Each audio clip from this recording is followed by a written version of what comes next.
Season 4 is upon us, and alongside the new content, we've got a chunk of weapon and overclock updates. You might think this is for balance reasons, but actually they just did it for me to fixate on. So let's get right into it. First off, DRG now has an input buffer for firing weapons. Before, when we didn't have an input buffer, if your timing was off when firing semi-auto weapons, some of your inputs could get lost, because if you clicked before the weapon was ready to fire again, that click would just get discarded.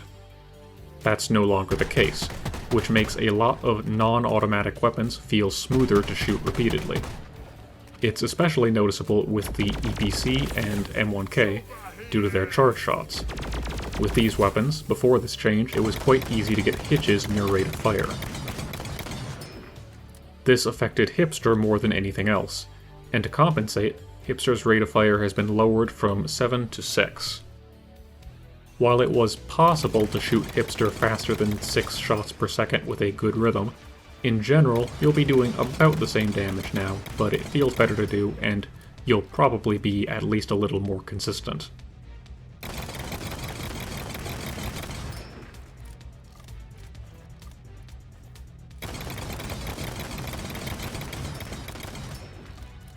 The input buffer also makes mashing out shots with the Subata less annoying, but more significantly for that gun, it's had a big mod tree rework. Subata's mod tree has gotten shuffled around enough that it's best to just show them side by side like this. The gun's base weak point modifier increased from 20% to 25%, and the weak point mod increased from 60% to 75%, allowing you to reach a whopping plus 100% weak point modifier. Also, both of these plus 1 damage mods got combined into one damage mod that adds plus 3 damage. By taking this and the weak point mod, you can actually now do enough weak point damage to kill grunts in just 2 headshots. Not that that's an important breakpoint for Subata, but point being, you can reach higher burst damage with this gun than was previously possible.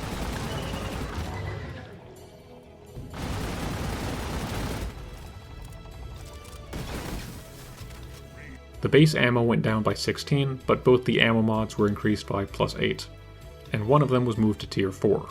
Also, the tier 1 mag size mod was reduced from plus 5 to plus 4, but you can still do more damage in one mag anyways, as you saw in that full auto example.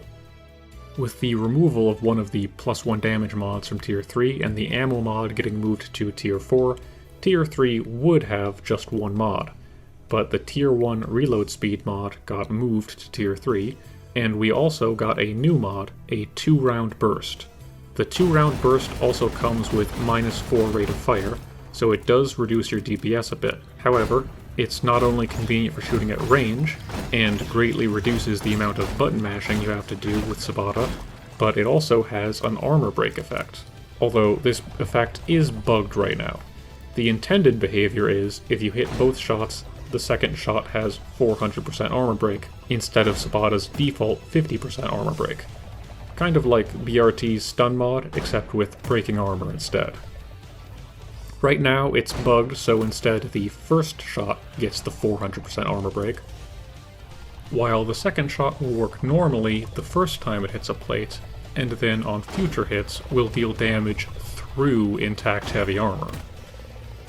This bug has apparently been fixed internally with a change that'll be coming in a future patch, so don't worry about it too much. Finally, on tier 5, acid-tipped bullets has been replaced with 2 new mods: blow-through rounds and neurocorrosive toxic catalyst. The blow-through mod is 1 penetration and works exactly as you'd expect. NCTC, on the other hand, is pretty involved. It's primarily a synergy mod for the sludge pump, kind of like the first option is for CRISPR, although it does also work with neurotoxin. If an enemy has corrosion or neurotoxin debuffs and you shoot them with this, it applies a couple new status effects. The first is 1.6 corrosive damage every 0.5 seconds for 5 seconds, 16 damage total. That's obviously not very much, but this effect stacks, up to 30 times, although you're unlikely to reach that under normal circumstances.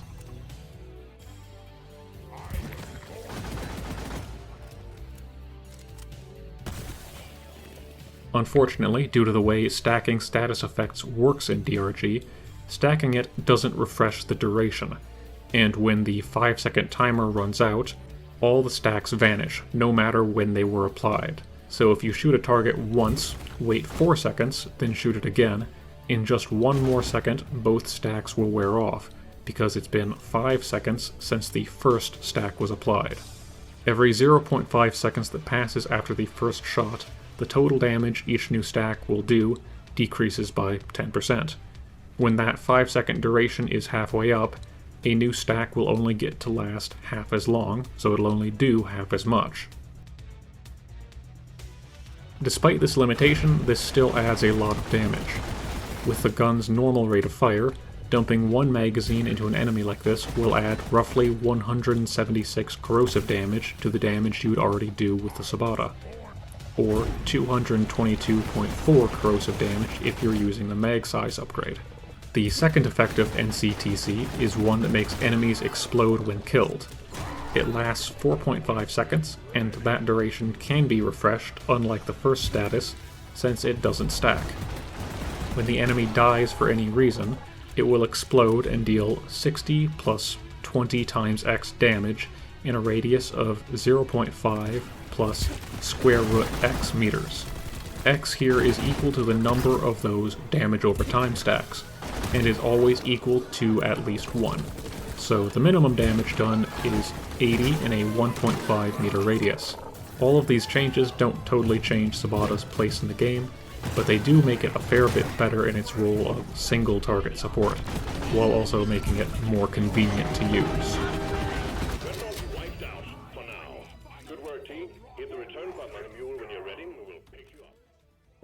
The only overclock change for Subata was Tranquilizer rounds. It now applies a 50% slow effect for 4 seconds, so it has use even against enemies that are stun immune or during an enemy's stun cooldown. And its rate of fire downside is now a percentage. The slow and stun are both 50% chances rolled separately from one another.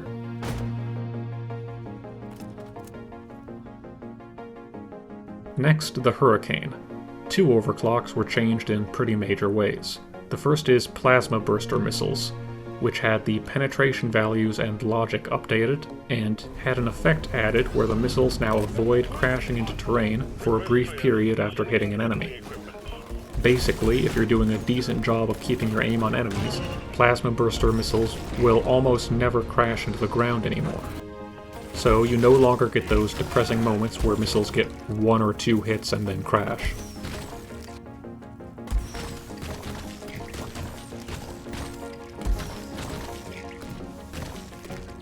Each missile can do damage up to 10 times. The logic behind how they hit enemies is fairly complex, and if you want a deep dive on how they work, I'd recommend this video by Split Centro. PPMs are very strong now. Great and flexible single target damage while also retaining good wave clear.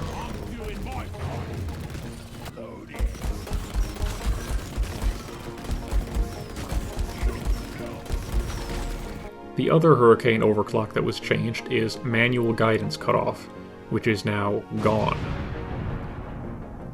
It's been replaced by a totally new and much more fun unstable overclock, Rocket Barrage. Rocket Barrage gives 3 times rate of fire and plus 216 ammo and minus 50% spread. In exchange, minus 8 direct damage and minus 9 area damage, and guidance is completely disabled. The damage downsides are flat, not percentages, which means the damage up mods are quite big with this overclock. But the radius mod is also valuable to help deal with the loss of accuracy from disabled guidance, so you might want that instead of the tier 1 damage mod. This overclock lets you spit out a constant stream of rockets. It's not great at long range, but it has good all-around damage output at close to medium range. Plus, it's just fun. Then we have the Boomstick, a pretty significant change to the weapon itself. If you remember from my Boomstick breakdown video, this gun's tier 2 mods were pretty unbalanced because of how fire rate interacts with reloading. Instead of being 0.7 seconds faster like you'd expect, The reload mod was effectively only actually 0.15 seconds faster when reloading after shooting, due to having way more delay before the reload started. That's no longer the case. Now Boomstick has a set reload delay of 0.4 seconds. This means that with double trigger it has a bit more delay before a reload, and with quickfire ejector it has a bit less delay before a reload.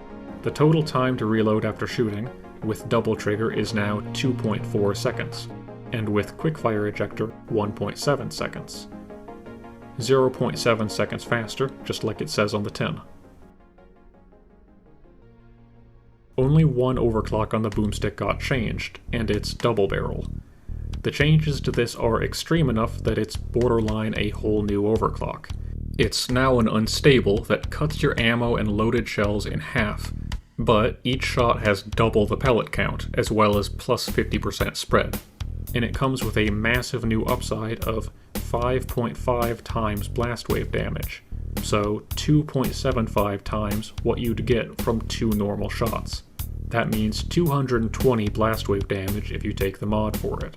Put simply, this is very strong. Anything that doesn't greatly resist explosive gets chunked by the blast wave.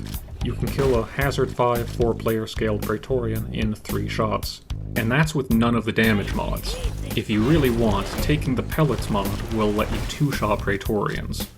But your ammo will be quite low, and it's usually better to go for maximum ammo and just get a lot of value out of the blast wave damage. It leans more towards exploding tanky targets, but with those ammo mods you have enough ammo that you can spare a shot now and again to delete any grunts within the blast wave cone 4 meters in front of you.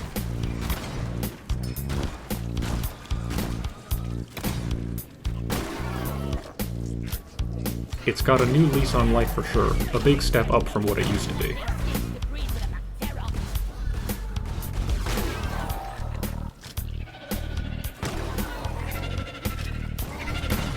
You might be thinking, since double barrel is actually one shot now, with the fire mod, do all the pellets get a damage boost against frozen targets? Well, no, and actually on every fire boomstick setup, only a few pellets get the damage boost. Here's a Haz-4 Praetorian getting shot with a base damage boomstick that has the fire mod equipped. Spider weak point tank ass is taking a whole lot of damage instances. First the blast wave damage up at the top, then 8 kinetic damage instances, and 8 fire damage instances, because we're hitting it with 8 pellets, and they're doing half kinetic damage, half fire damage. Now let's do it on a frozen Praetorian. Again, we have the explosive blast wave damage, followed by a lot of kinetic and fire damage instances, and the first few of those instances have been multiplied by 3 due to the frozen damage bonus. The rest aren't boosted, because the bug has already thawed. Also, for some reason, there's 8 kinetic damage instances as expected, but only 6 fire damage instances.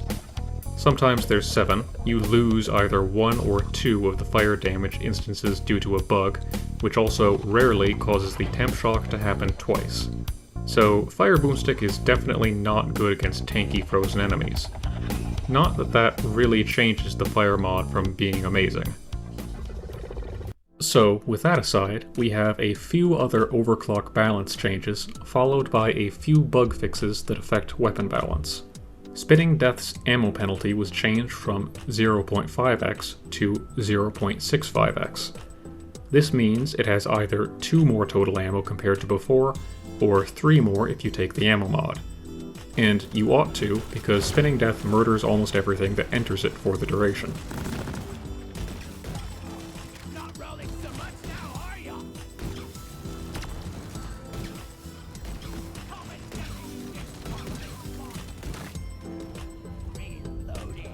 Snowball had the ammo cost of the Snowball shot reduced from 35 to 25, which is pretty big.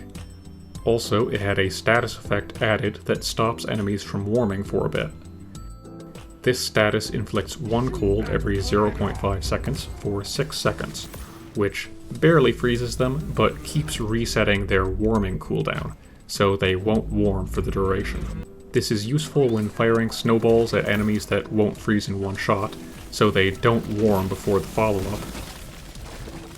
And also it makes it easier to avoid having dreadnoughts warm up.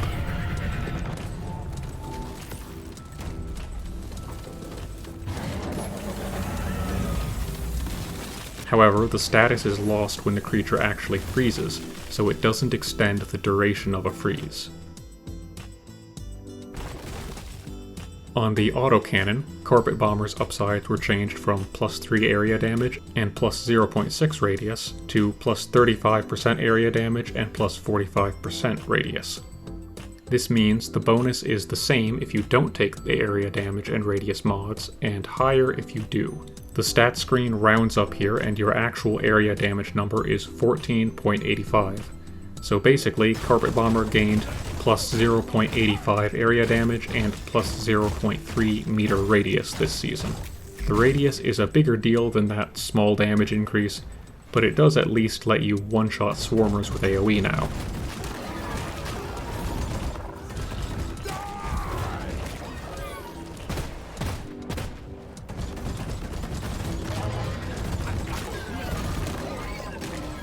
Neurotoxin Payload's radius bonus, on the other hand, went down by 0.3 meters, and also the area damage penalty changed from -5 to -6.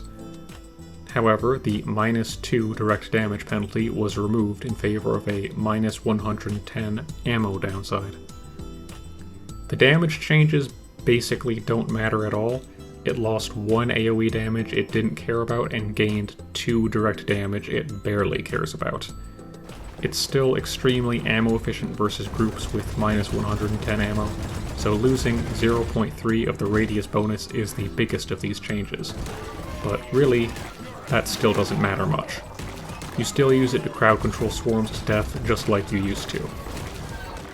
Shield Battery Booster got a buff in the form of a new effect. Now it reduces the delay before your shields start regenerating by 3.5 seconds. Since your shields start with a regen delay of 5.5 seconds, not 7 seconds like the terminal says, this means that with this overclock and improved generator, your shields will start regenerating after only 1 second. If you take Boosted Converter instead, the time it takes for you to start regenerating your shields is 4 seconds, but you do actually recover from 0 shields to full a little bit faster in total. But having a tiny edge in the time it takes for your shields to regen from 0 to full isn't really worth taking much longer for them to start regenerating, since starting to regen faster lets you heal off small bits of damage that would otherwise ruin Shield Battery Booster's damage boost, including small bits of friendly fire like getting clipped by Driller's flamethrower particles. Definitely take improved generator with this. Onto the last few balance-affecting bug fixes. The sad one first.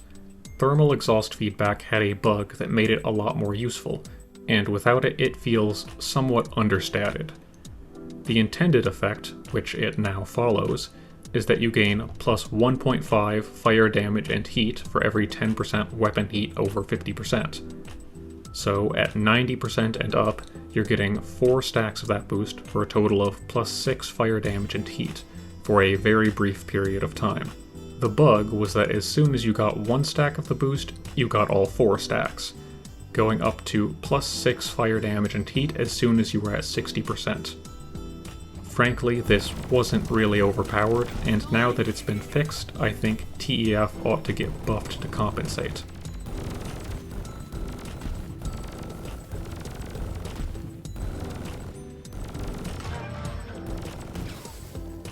Also, why does the description say you gain 5 damage and heat per stage? Why does the electric mod say 20% chance when it's 15%? Why does impact deflection still say it bounces twice? Why is this gun lying to me? Everybody betrayed me. I fed up with this world. On the Bolt Shark, Broadhead bolts used to have a bug where it would only actually increase the direct damage, so you lost out on 15 damage per bolt. This is now fixed. And on the Warthog, Magnetic Pellet Alignment's stat screen no longer shows an incorrect rate of fire stat due to applying the penalty twice. That's all. I don't have any parting words except to say I crunched a lot to get this out over this weekend. Good update, hope you enjoyed!